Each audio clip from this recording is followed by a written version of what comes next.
Jeudi 25 avril 2024, ce matin a eu lieu au Sofitel Abidjan Hôtel Ivoire l'événement Risque Pays Côte d'Ivoire 2024, une conférence organisée par l'agence de notation africaine d'origine ivoirienne Bloomfield Investment Corporation. Cette année encore, comme elle le fait depuis 8 ans, l'agence, sur la base d'agrégats et de standards internationaux, a livré son verdict quant à la santé économique, financière, sociale et politique de notre pays. D'une note globale de 6,2 sur 10 en 2023, la Côte d'Ivoire s'est vue attribuer pour 2024 à la note de 6,5 sur 10 dans la catégorie des États attractifs pour les investissements. Que signifie cette note? Que renferme-t-elle? Le pays est-il en parfaite santé économique et financière? Que dit le rapport de l'évolution, par exemple, de la structure de notre économie, de l'industrialisation du secteur agricole? Que relève le Moody's ivoirien sur le climat des affaires ou encore l'exécution budgétaire? Au plus loin, l'évolution de la dette publique. Contrairement à ce que beaucoup peuvent croire, une telle notation se prononce aussi sur le risque sociopolitique du pays. En définitive, que dit le médecin Bloomfield Investment Corporation au sujet de son client, la Côte d'Ivoire, après cette énième consultation sur le risque à pays? Qui mieux que le médecin en chef pour livrer les résultats du diagnostic? Stanislas Zézé, président, directeur général de Bloomfield Investment Corporation, est l'invité de Sans Réserve. Stanislas Zézé, bonsoir. Bonjour Ali. Merci d'avoir accepté notre invitation. Merci, avec plaisir. Parfait. Avant d'ouvrir cet entretien que beaucoup attendent, je vous propose à vous et à nos téléspectateurs de suivre ce sujet.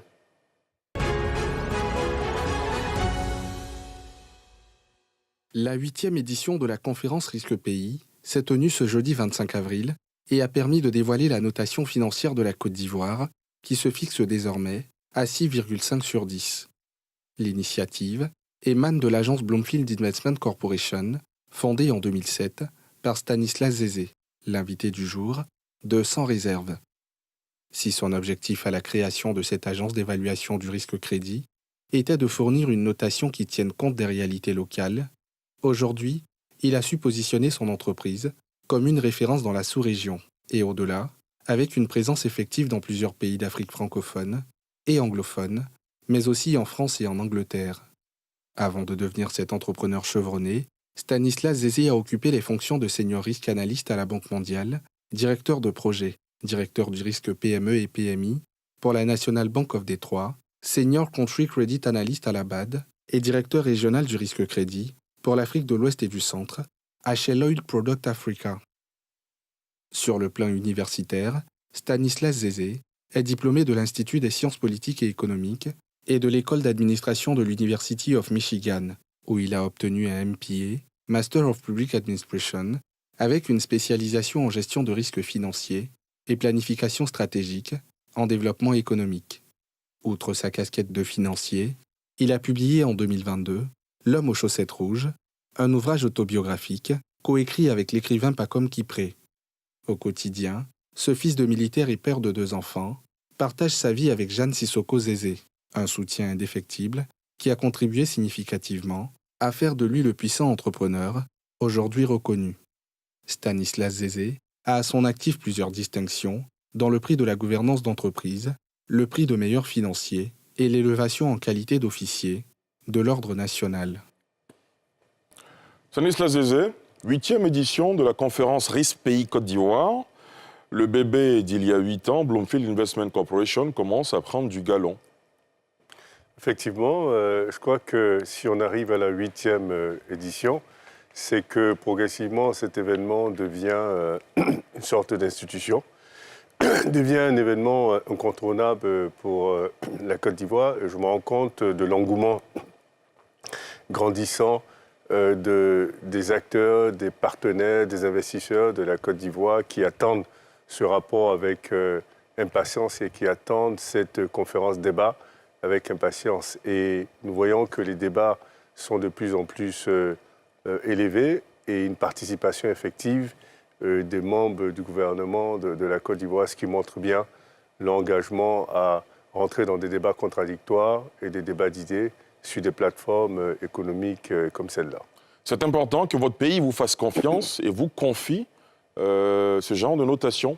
Je crois que c'est important que tous les Africains fassent confiance aux entités africaines qui ont fait leurs preuves et qui surtout rentre dans une logique d'innovation, parce que là, l'objectif de Bloomfield en réalité, c'est de donner une autre narrative de l'évaluation des risques sur le continent, qui pour moi était truffée de biais et d'idées préconçues et qui était pas contextuelle.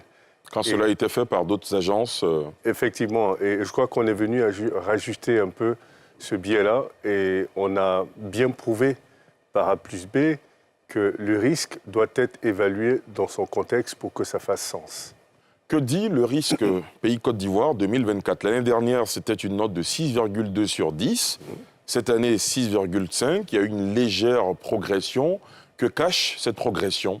Alors, une légère progression, mais qui est significative. C'est vrai qu'en termes absolus, on dira qu'il y a une progression de 30 points de base. Mais en réalité, quand vous regardez les détails de cette évaluation, vous voyez qu'il y a une amélioration de tous les indices qui ont été évalués. Et c'est une catégorie dans laquelle on ne bouge pas beaucoup de toute façon, parce que c'est une catégorie des risques faibles. Aujourd'hui, de tous les pays que nous notons, aucun pays n'est dans la catégorie 8 à 10. Donc, les meilleurs pays sont dans la catégorie 6 à 8. Et c'est quand vous avez une évolution, même qu'elle est de 10 points de base, elle est considérée comme significative. Donc, aujourd'hui, la Côte d'Ivoire est passée de 6,2 à 6,5 et donc consolide sa position dans la catégorie de risque faible. Alors, ce rapport se prononce sur plusieurs secteurs de la vie économique, financière, sociale et politique de la Côte d'Ivoire. Vous prononcez à l'entame de ce rapport sur notamment la structure de l'économie ivoirienne qui est portée, me semble-t-il, par le secteur tertiaire. Absolument. C'est cela ? Oui. Et en réalité, quand on regarde la décomposition de cette structure, on se rend compte que finalement, il apparaît un secteur qu'on appelle le secteur non marchand, qui finalement est un secteur qui fait partie du secteur tertiaire aujourd'hui. Donc ça veut dire que le secteur tertiaire représente à peu près 50% de l'économie. Le secteur tertiaire, les services, de façon générale. 50% de la structure économique, au détriment, naturellement, du secteur secondaire et du secteur primaire, qui décroît d'ailleurs progressivement le secteur primaire. Le secteur secondaire croît, mais de façon très lente. Et si on décompose le secteur secondaire, qui finalement, qu'on appelle le secteur industriel, mais qui, quand vous retirez le secteur extractif, qui finalement n'est pas forcément de l'industrie, on se rend compte que ce secteur, il est très faible. Donc c'est vraiment une des faiblesses de cette économie qui devrait être renforcée. Et nous le mettons en relief chaque année, et nous mettons toujours un thème qui va adresser la stratégie justement de ce gouvernement ou de ce pays à pouvoir accélérer le secteur industriel dans cette logique de voie de développement. Comment faire pour ne pas que le secteur primaire, notamment qui englobe les secteurs de l'agriculture, quand on parle d'agriculture dans ce pays, on parle d'ADN de la Côte d'Ivoire, parce que le président Félix Houphouët-Boigny disait que l'agriculture, l'avenir de ce pays repose sur l'agriculture. Comment comprendre que ce secteur est en légère régression ? Alors, je pense qu'il y a plusieurs choses. La première chose, c'est que c'est un secteur qui intéresse de moins en moins les jeunes, parce que la Côte d'Ivoire a une population qui se rajeunit, qui est de moins en moins attractif pour les jeunes, parce que c'est un secteur qui n'est pas modernisé. C'est un secteur qui reste quasiment traditionnel et qui n'attire pas les jeunes. La deuxième chose, c'est un secteur qui n'est pas financé. Évidemment, si ce n'est pas financé, ce n'est pas un secteur qui attirait même les investisseurs locaux, régionaux et internationaux. Donc, ces deux gros handicaps-là font que ce secteur perd en valeur. Ce qui est dommage, parce que aujourd'hui, quand vous regardez l'environnement et vous vous rendez compte que la Côte d'Ivoire a des terres arables qui pourraient l'emmener à une autosuffisance alimentaire, il est important que ce secteur devienne une priorité, mais une priorité dans le sens où on le rend attractif en termes de financement pour pouvoir faciliter l'entrée dans ce secteur pour les jeunes, mais aussi que ce secteur soit modernisé. Et je crois qu'il y a un vrai travail à faire là-dessus, de pédagogie, pour pouvoir en faire une vraie priorité. Et l'un des points justement révélés dans ce rapport, c'est que la Côte d'Ivoire est une économie à l'épreuve de l'insécurité alimentaire. Qu'est-ce que cela veut dire? Alors, je pense que c'est ce que je suis en train de dire. Quand vous avez quand vous avez l'été arabe, vous avez la possibilité d'être autosuffisant. On n'exploite pas le plein potentiel non, mais c'est de nos capacités? Oui, parce que je crois que ce pays a opté plutôt pour importer.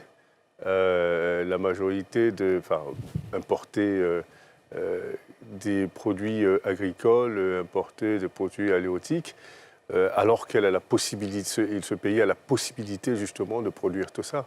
Donc, si ça continue et que le secteur primaire continue à décroître, oui, effectivement, ça pourrait poser un problème de crise dans l'avenir. Il y a eu récemment des découvertes dans le bassin sédimentaire ivoirien, notamment les gisements baleines dont la phase 2 va rentrer en vigueur bientôt. Vous vous prononcez également sur le secteur énergétique de la Côte d'Ivoire. Que dit le rapport sur ce secteur? Alors, le rapport dit que le secteur énergétique est en croissance. L'accès à l'électricité, la couverture d'électricité monte la couverture d'électricité monte à 83%, qui vient de très loin, de 65%. C'est une excellente chose. Donc, justement, un environnement qui permet de rentrer dans une phase d'industrialisation, si on couple ça avec la recherche et le développement naturellement. Et ce gisement vient renforcer la performance économique de la Côte d'Ivoire, parce qu'en 2022, vous avez une production de pétrole qui est estimée à 25 000, et en 2027, elle atteindra les 200 000 barils jour, ce qui est une très bonne chose, qui met la Côte d'Ivoire dans une autre catégorie en termes de producteurs d'hydrocarbures. Parlons à présent du climat des affaires en Côte d'Ivoire. Vous dites que le climat des affaires est moins fluctuant. Que devons-nous comprendre? Alors, c'est sur certains critères. Vous avez un critère de la Banque centrale qui évalue l'environnement des affaires chaque année, où vous avez un baromètre qui, au-dessus de 100, montre qu'on est dans une logique de performance. Et la Côte d'Ivoire est constamment, ces derniers temps, restée au-dessus des 100, mais fluctuée. En dents de scie, mais est au-dessus de ça. Ceci dit, il y a d'autres éléments qui ont contribué à créer un environnement des affaires qui soit attractif. Je crois que même dernièrement, l'organisation de la CAN, aussi banale que ça puisse être, ça crée un environnement attractif dans ce sens que ce pays a montré sa capacité à organiser de grands événements, sa capacité à l'organiser dans un environnement sécurisé. Tout ça encourage les investisseurs. Vous avez un pays qui met beaucoup l'accent sur l'investissement dans les infrastructures, et ça se voit. Et naturellement, ça crée un environnement beaucoup plus attractif pour les investisseurs. Vous avez un certain nombre d'éléments comme ça qui rend cet environnement attractif. Ceci dit, évidemment, naturellement, il y a des faiblesses. Sur le plan sécuritaire, par exemple, la Côte d'Ivoire est à 1,1 sur 5, ce qui dit qu'en réalité, elle est dans une situation de sécurité parfaite, en réalité.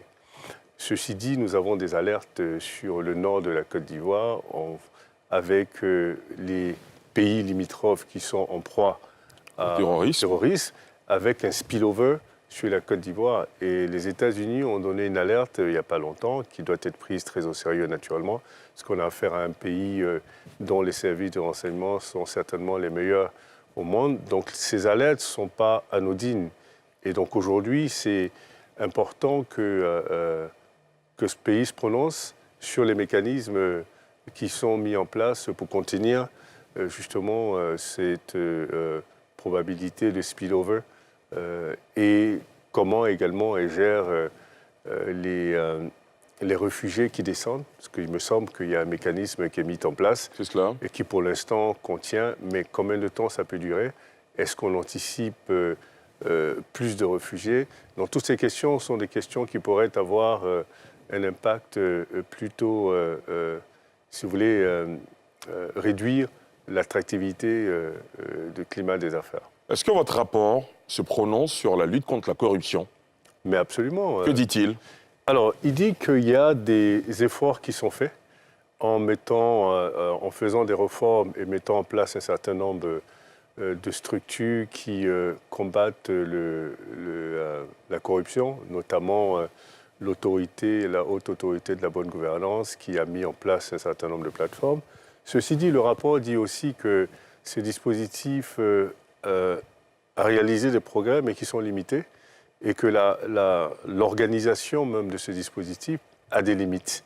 A des limites dans ce sens où l'indépendance de ces structures n'est pas avérée de par sa constitution. Parce que vous avez une entité qui est supposée évaluer et contrôler l'administration et qui est en même temps rattachée à la présidence de la République qui valide le rapport. Donc évidemment, ça crée peut-être une confusion quant à l'indépendance de ces structures. Donc, elle fait des progrès, mais nous pensons qu'il y a dans la structuration même de cette entité une problématique d'indépendance. Alors, il y a un débat qui est très présent en ce moment, et dans la presse et dans le salon, dans les ménages des Ivoiriens, c'est la question de l'exécution budgétaire et un peu plus loin, la question de la dette publique. Sur l'exécution budgétaire, sur les finances publiques, vous l'imaginez, on y est là maintenant. Que dit votre rapport sur l'exécution budgétaire ? Alors, bonne exécution budgétaire, d'ailleurs, parce que la Côte d'Ivoire arrive à recouvrer quasiment 100% de ses prévisions de recettes, ce qui est extraordinaire. Et arrive à aussi exécuter les dépenses à hauteur de 96%, donc près de 100% également. Donc, sur l'exécution budgétaire et sur les recettes, enfin, sur l'exécution des dépenses et les recettes, la Côte d'Ivoire est définitivement un bon élève. Maintenant, pour parler de la dette, et d'ailleurs, je voudrais profiter de l'occasion pour rectifier des chiffres qu'on a donnés il y a quelques jours sur un autre plateau télé. Nous avons parlé de 90% de l'exposition en devises. En réalité, les 90%, c'est la composition de 61,8% que représente la dette extérieure, donc la dette en devises.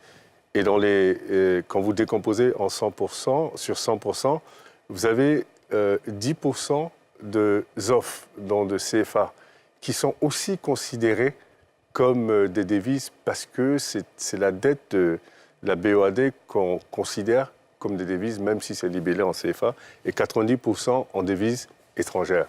Donc en termes simples, la dette extérieure de la Côte d'Ivoire, dont la dette en devises est de 61,8% de la dette globale.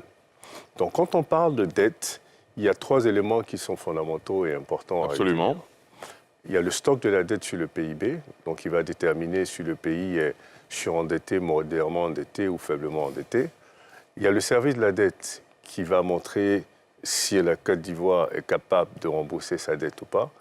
Et l'exposition de la dette en devises étrangères qui pourrait poser un risque si vous êtes très exposé. Et donc sur le premier plan... Sur le stock de la dette ? Sur le stock de la dette, la Côte d'Ivoire est à 58% de son PIB. Donc ce que ça veut dire qu'elle est nettement en dessous des 70% qui représentent la norme communautaire. C'est cela. Donc on va considérer la Côte d'Ivoire comme un pays modérément endetté. Sur le service de la dette, à fin septembre... C'est là où il y a beaucoup de divergences, me semble-t-il. À fin septembre 2023, la Côte d'Ivoire était à 68% de ses recettes. Et 3 mois après, donc à fin décembre, elle est descendue à 59%. Donc un progrès de 11 points de pourcentage, ce qui est quand même très très bien. Et ça s'explique par justement la capacité de recouvrer à 100% ses recettes. Et donc elle est à 57-59%. L'idéal, ce serait qu'elle soit certainement en dessous de 40%. Mais ça reste contenu. Et le troisième élément, qui est l'exposition en devises, l'exposition en devises est à 61,80. L'idéal, ce serait d'avoir une dette en monnaie locale qui soit supérieure en exposition que la dette en devises étrangères. Au lieu de 38% en devises en monnaie locale, ça devrait être l'idéal, ce serait le contraire, d'avoir 61,8% en monnaie locale et 38% en devises étrangères. Donc il n'y a pas de péril en la demeure, selon ce que vous dites. Est-ce que la Côte d'Ivoire court un risque de surendettement? Non, comme je vous expliquais, un copain risque de surendettement parce que non seulement elle est à 58%, mais plus sa richesse augmente, plus son PIB augmente, plus évidemment cette dette-là va faiblir. Même si, il me semble que la richesse créée croît plus vite que le stock de la dette. Donc vous aurez des chiffres qui, jusqu'à présent, en réalité, qui oscillent entre 40 et 60%. Donc la Côte d'Ivoire il n'y a pas de péril en la demeure. La Côte d'Ivoire est modérément endettée et pas surendettée. Alors, dans ce débat, il y en a qui privilégient justement la dette pour financer beaucoup de pans de l'économie. Il y en a d'autres qui ont fait des sorties pour estimer, par exemple, qu'il faut se tourner vers la private equity, vers les fonds de pension. Quel est votre avis, vous? Alors, je pense que la Côte d'Ivoire a fait le choix de l'endettement. Moi, je suis aussi plutôt dans une logique où, quand on est un pays en voie de développement, il est préférable de privilégier ses recettes, donc privilégier ses ressources propres. Et si on rentre dans l'endettement, parce que l'endettement est nécessaire, il faut privilégier l'endettement en monnaie locale. OK et la Côte d'Ivoire a une marge de manœuvre dans ce sens où l'économie est informelle à quasiment 90%. Donc, ces 90%, c'est une possibilité de formaliser l'économie de sorte à pouvoir élargir la base fiscale et certainement engranger plus de revenus et compléter ces revenus-là par un endettement, mais plus en monnaie locale qu'en devises étrangères.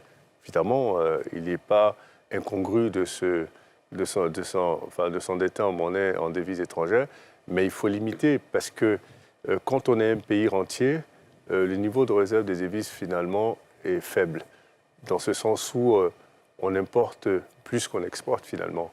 Donc on a des niveaux de réserve des devises qui vont déterminer la capacité de rembourser en devises étrangères. Donc il est impératif de se rassurer que l'exposition en devises étrangères est le moins important possible par rapport à la devise en monnaie locale. Autre argument qui est souvent envoyé par ceux qui estiment que la dette est dangereuse, on entend dire que la Côte d'Ivoire s'endette pour financer son fonctionnement. Est-ce que l'agence de notation, que dit Bloomfield Investment Corporation sur cet élément? Le plus important dans la dette, ce n'est pas d'éviter d'emprunter, c'est d'être capable de contenir la dette, ce qui est le cas aujourd'hui. Donc, le débat peut-être ne tourne pas sur les bonnes questions. La bonne question, ce serait de savoir, est-ce que la Côte d'Ivoire est capable de contenir la dette qu'elle a contractée en ce moment? Et la réponse est oui. Donc, maintenant, évidemment, il est important de regarder les différents critères que j'ai cités tout à l'heure pour se rassurer que la Côte d'Ivoire ne bascule pas. Mais pour l'instant, en l'état actuel des choses, elle a la capacité, cette dette, elle est contenue et elle est bien gérée. Vous parliez tout à l'heure de l'économie informelle. Vous dites, comme beaucoup d'autres sur ce plateau et d'autres, qu'il faut formaliser l'économie. Comment on y arrive? Ça fait de longues années qu'on le dit. Oui, comment on y arrive? Non, je pense que c'est une question d'organisation, c'est une question de volonté politique. Enfin, ceux qui l'ont fait ne sont pas plus ingénieux que les autres. Je crois que c'est une question d'organisation de son économie pour se rassurer. Aujourd'hui, avec la digitalisation, il me semble que c'est facile, ce serait très pratique de le faire. Parce que ceux qui sont dans l'informel, ce n'est pas qu'on ne sait pas où ils sont, puisque leurs activités sont prises en compte dans le calcul du PIB, donc on sait où ils sont. C'est juste l'effet basculé de cette obscurité à la lumière. Et ça permettrait d'ailleurs non seulement de créer plus d'opportunités, même de revenus pour l'État, mais permettre à ces entreprises de pouvoir bénéficier de certains accompagnements. Dans le cadre des accompagnements, le fait de ne pas être formalisé peut être une limite extraordinaire pour ces entreprises. Il ne faudrait pas oublier que nous sommes dans un pays dont le tissu économique est composé à 95% de PME, et généralement des PME locales, mais qui ne contribue qu'à 20% de la richesse créée. Donc vous avez 5% du tissu économique qui produit 80% de la richesse, donc généralement des entreprises étrangères et multinationales.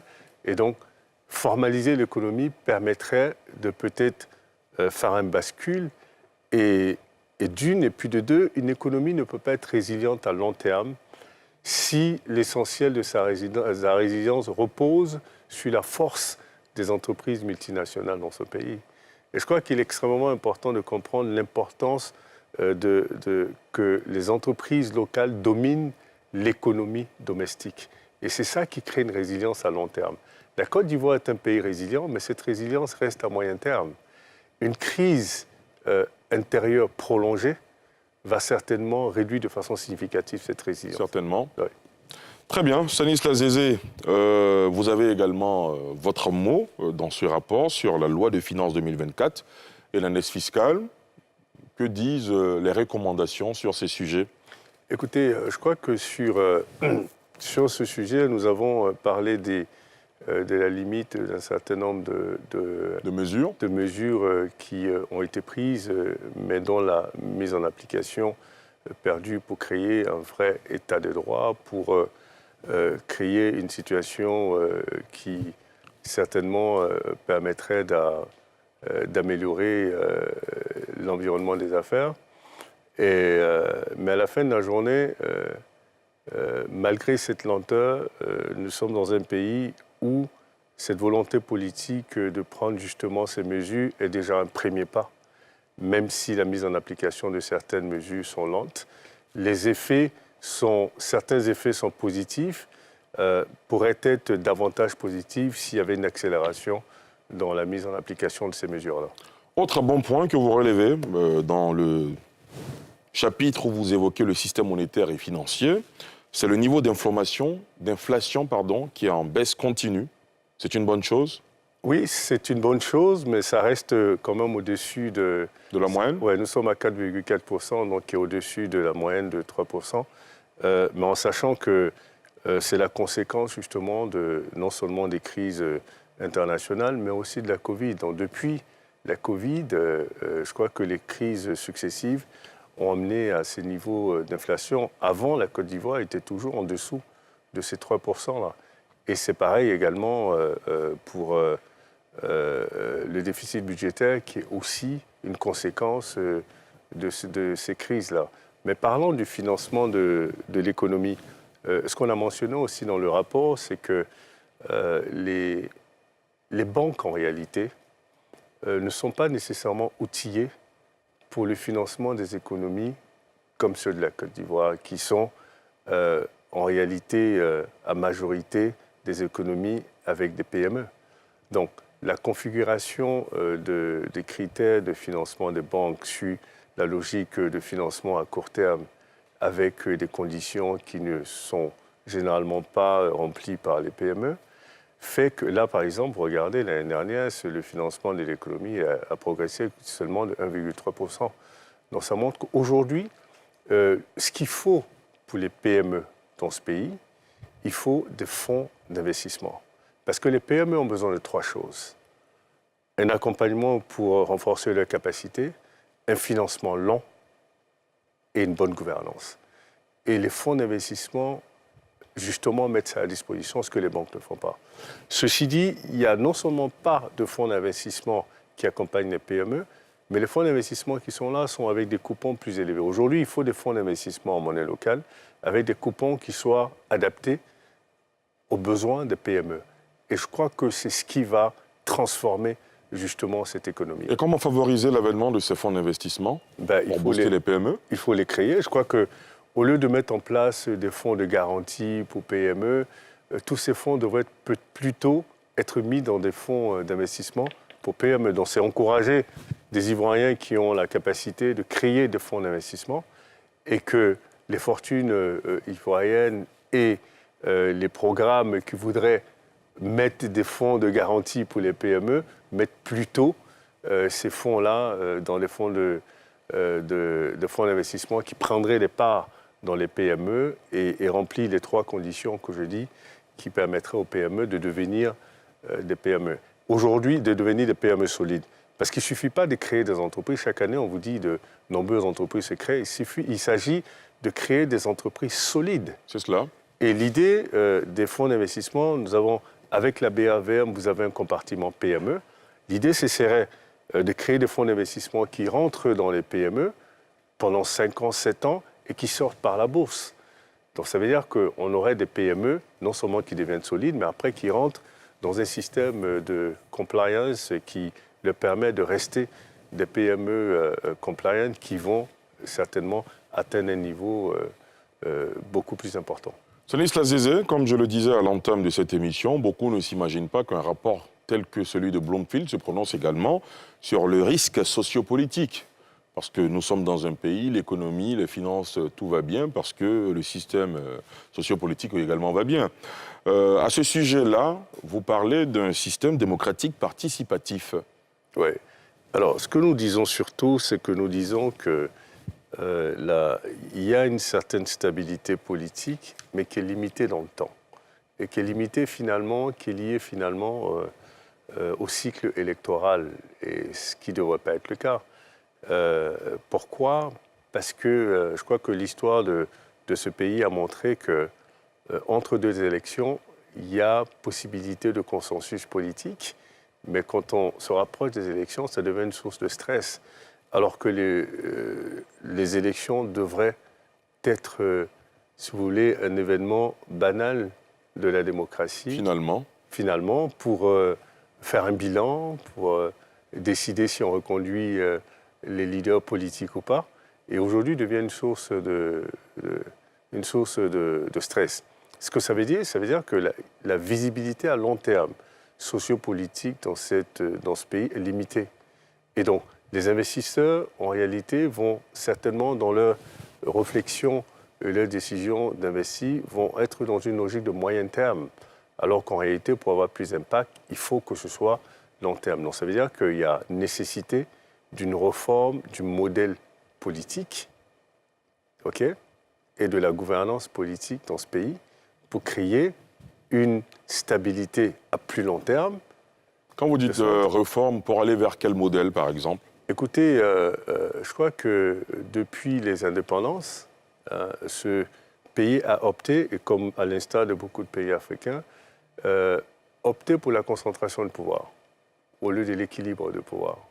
Donc un équilibre de pouvoir garantit plutôt une stabilité à long terme.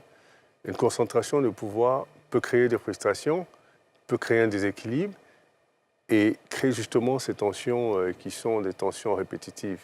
Et donc, l'idée aujourd'hui, ce serait de dire qu'il y a une vraie volonté politique de tous les acteurs politiques qui s'asseyent et qui pensent à un modèle politique qui soit adapté. Modèle politique démocratique qui soit adapté à la culture de ce pays, qui soit adapté aux habitudes politiques ou l'évolution politique. Le modèle politique doit être en conformité avec l'évolution de l'environnement. Vous avez un pays avec une population qui est de plus en plus jeune, donc qui ne doit pas être décorrélée du modèle politique qui est mis en place depuis longtemps et qui n'est plus certainement peut-être plus adapté, parce que les jeunes, à un moment donné, qui ne se retrouvent pas dans un système politique et qui sont supposés être acteurs de la vie politique et économique, tout ça mis ensemble pourrait continuer à alimenter cette courte visibilité sur la stabilité. En clair, une stabilité très courte. En clair, dans cette année préélectorale de 2024, vu que la présidentielle est prévue pour 2025, il y a des signaux plutôt alarmants ou inquiétants. Non, je dirais pas ça. Je dirais pas ça pour l'instant. Justement, c'est le calme plat. Calme plat qui peut peut-être laisser les gens spéculer. Mais je crois que peut-être que d'ici cet été, on verra ce qui se passe en sachant que l'opposition est en train de s'organiser. Il y a des nouvelles alliances qui se mettent en place. Et donc, je pense que tant que les partis politiques n'ont pas commencé à se manifester en réalité sur ces élections-là, ce serait difficile justement d'anticiper sur ce qui pourrait éventuellement se passer. Donc à l'heure actuelle, on n'est pas en mesure de savoir si le risque de violence à la faveur de la prochaine année électorale serait important ou pas du tout? Pour l'instant, on ne peut pas savoir parce que, comme je dis, ils ne se sont pas encore prononcés. On ne sait même pas qui sera candidat et tout. Donc je crois que pour l'instant, la Côte d'Ivoire bénéficie de ces stabilités-là et avec sur les mesures prises par le gouvernement ivoirien pour décrisper justement l'environnement, ce pays bénéficie justement de cette accalmie et de cette stabilité-là à court terme. Et on verra dans les mois à venir.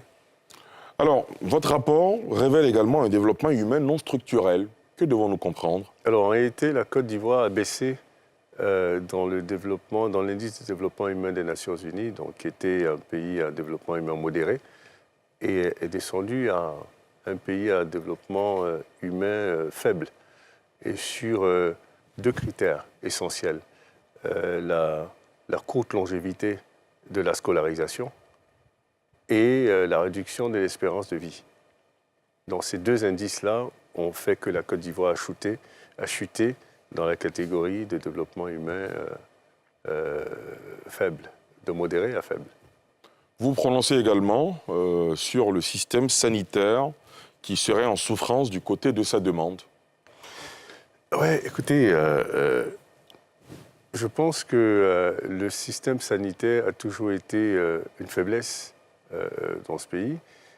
Ceci dit, la situation de Covid a révélé toutes ces faiblesses-là. Évidemment, des mesures sont en train d'être prises, mais ceci dit, ça demeure une vraie faiblesse en termes de plateau technique, en termes de disponibilité. Ça demeure une vraie faiblesse. Et à cette faiblesse, nous rajoutons la faiblesse de l'éducation qui est en pleine réforme. Nous le voyons, nous le constatons, de petites évolutions. Mais ces deux secteurs, sur le plan social et économique, demeurent quand même les faiblesses de la Côte d'Ivoire.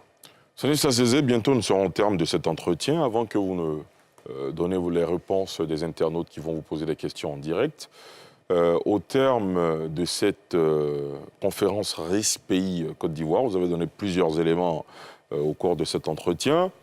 Que devons-nous retenir? La Côte d'Ivoire se porte bien, elle peut faire mieux. Elle est sur une bonne trajectoire. Alors, Côte d'Ivoire est sur une très bonne trajectoire, donc avec tous les indices qui ont évolué de façon positive. Mais comme je dis, 6 sur 10, 6,5 sur 10, ce n'est pas 10 sur 10. Donc il y a une marge de manœuvre de progression et d'amélioration. Et je me réjouis que ce matin, la ministre de l'économie ait pris note des faiblesses que nous avons mis en relief. Et elle partage ces faiblesses en disant, évidemment, nous sommes au courant de ces faiblesses, mais voilà ce que nous faisons. Et c'est vraiment ça l'objectif de cet exercice, c'est de mettre en relief les forces et les faiblesses et avec les concernés, regarder ce qu'ils font pour les faiblesses. Et c'est ce qui nous permettra l'année prochaine d'évaluer si les faiblesses mises en relief ont été adressées avec des réformes et que la note puisse éventuellement s'améliorer, stagner ou se dégrader. Sanusi Sesé, vous aviez la ministre de l'économie avec vous ce matin. J'imagine que vous êtes régulièrement en contact avec le ministre du budget et des finances. Si vous aviez le président de la République en face de vous, qui vous demandait votre avis au terme de cette conférence RIS-Pays, vous lui diriez quoi? Si ça se trouve, il nous suit. Je vous dirai ce que je viens de dire, que je pense que ce pays est sur une bonne trajectoire, mais il y a ces éléments de faiblesse que nous avons relevés qui doivent certainement être regardés dans une logique de les améliorer. Ceci dit, ce pays reste un pays très attractif pour l'investissement et c'est ce que être dans cette catégorie veut dire exactement. Parfait. À présent, vous allez répondre aux questions de nos internautes. Ce sera juste après ceci. Avec plaisir. La toute première question d'internaute nous vient de Kwasi Ouma qui dit « Quel impact des démolitions des quartiers précaires et activités informelles sur l'économie ?» Tiens, c'est un sujet d'actualité dont on n'a pas parlé. Oui, mais il n'y a aucun impact particulier. Il est extrêmement important que les gens sortent de l'émotion quand ils font des analyses. Détruire des maisons, oui, c'est un impact social, peut-être pas reluisant, mais économiquement, il n'y a pas d'impact particulier. Très bien. La prochaine question. Alors, Jean-Jacques, quelle est la note des banques en matière de risque en Côte d'Ivoire parce qu'elles ne prêtent pas beaucoup? Alors, ça ne constitue pas un risque, parce qu'en réalité, si elles ne prêtent pas beaucoup, ça veut dire qu'elles sont surliquides. Donc, elles sont pas... Non, elles se portent très bien. Elles ont... l'année dernière, il y a eu une progression du total bilan de près de 16%, me semble-t-il. En tout cas, il y a une bonne progression et les banques, le secteur financier se porte très bien. Le marché boursier a évolué de façon significative. Donc, de ce côté-là, il n'y a vraiment pas de problème. Parfait. La prochaine question, nous en avons 5, me semble-t-il. On a déjà répondu à 2 questions. Quel est l'effet de l'organisation de la Coupe d'Afrique des Nations sur l'économie? Un effet très, très positif en réalité, parce que ça, aussi banal que ça puisse paraître l'organisation juste d'un championnat de football, ça a montré la capacité de ce pays à organiser des événements de haut niveau, à créer une cohésion sociale et à garantir la sécurité des gens qui viennent dans ce pays. Donc je pense que l'impact, ce pays le ressentira progressivement, mais déjà, il y a beaucoup d'intérêt que la réussite de cet événement a suscité chez les investisseurs, chez des personnes qui veulent être même repatriées, des Africains qui décident de rentrer en Afrique, mais pas dans leur pays d'origine, mais dans un pays comme celui de la Côte d'Ivoire. Donc ça a un impact positif à court, moyen, et ce sera aussi le cas à long terme. Très bien. La prochaine question. Sylvie et Jérôme, est-ce que vous considérez les prochaines échéances électorales comme une menace pour l'économie du pays? Je pense que j'ai déjà On en a parlé juste un peu, oui. Je pense que j'ai déjà répondu. S'il suit, il a dû avoir la réponse. Certainement, et on espère qu'il a suivi. La toute dernière question d'internaute, elle nous vient de Ahmed Sira. Que faut-il faire pour améliorer la bancarisation? Je ne sais pas s'il veut parler du taux de bancarisation en Côte d'Ivoire, qui est tout de même faible. Oui, mais je crois que c'est une question de pédagogie, mais tout ça part, la base de tout ça, c'est l'éducation. Que ce soit le civisme fiscal, que ce soit si vous voulez, le civisme électoral, que ce soit l'intérêt dans la vie politique, tout ça part de l'éducation. C'est pourquoi l'éducation est définitivement le fondement même d'une société. Et donc c'est là où il faut mettre l'accent, améliorer l'éducation dans ce pays, améliorer l'éducation et améliorer l'éducation. Alors, 2 commentaires très rapidement dans le live Facebook. Ils sont plusieurs centaines à nous suivre ce soir. Alors, il y en a un qui dit Monsieur Stanislas Zézé, vous dites que la concentration du pouvoir est un risque pour l'économie. Pourtant, des pouvoirs très concentrés dans le monde, faisant référence à la Chine ou à la Corée du Nord, sont des puissances économiques. Oui. Analyse, commentaire. Alors, ce que je suis en train de dire, je disais que la concentration de pouvoir, quand je prends des démocraties, des jeunes démocraties comme celle-là, montre bien que on voit que ces concentrations ne donnent pas la possibilité d'avoir une visibilité à long terme, parce qu'elles créent des frustrations qui se font ressentir dans les élections que nous voyons. Donc, je veux dire, a été observé depuis quelques temps que chaque fois qu'il y a des élections, on se retrouve dans des situations de stress. Donc, oui, il y a des modèles qui fonctionnent, mais en réalité, l'idéal, ce serait d'avoir, surtout dans des pays où vous avez différentes ethnies, différentes tribus, façons de gérer. La meilleure façon de gérer un pays qui soit aussi hétéroclite, c'est un consensus social, c'est-à-dire un contrat social, donc un compromis. Et ce compromis-là, ce sera un compromis dans un équilibre de pouvoir. Deuxième commentaire sur lequel nous allons terminer, il y a un de nos internautes qui dit est-ce qu'on utilise la dette pour rembourser la dette? On en a parlé succinctement, mais on termine là-dessus. Écoutez, ce n'est pas l'idéal, mais quand vous êtes dans une situation où vos revenus ne suffisent pas pour justement et rembourser la dette et boucler votre budget en termes d'exécution, oui, vous empruntez pour rembourser, mais il faut toujours respecter ces ratios-là. Et c'est ce qui est vraiment important. Et en Côte d'Ivoire, les ratios sont respectés? Je vous ai donné les ratios. Je pense que pour l'instant, les ratios sont contenus, même si je trouve je vous ai dit pourquoi d'ailleurs, que le service de la dette qui est à 59, s'il peut descendre jusqu'à moins de 40, c'est bien, mais pour l'instant, il est contenu. Donc, c'est des choses à regarder. La dette est une composante de la gestion financière, sauf que généralement, ce que nous regardons, c'est comment cette dette elle est gérée. Est-ce qu'elle est gérée de sorte à ce qu'elle ne devienne pas un risque? Est-ce qu'elle est gérée de sorte à maintenir un certain équilibre? Et c'est ce que nous regardons. Stanislas Zézé, est-ce que vous avez le sentiment d'avoir répondu à toutes nos questions sans réserve? Me semble-t-il, sans réserve. Merci beaucoup. Merci infiniment. Le prochain rendez-vous après la conférence risque pays, c'est la notation financière du pays. Absolument. Quelle échéance?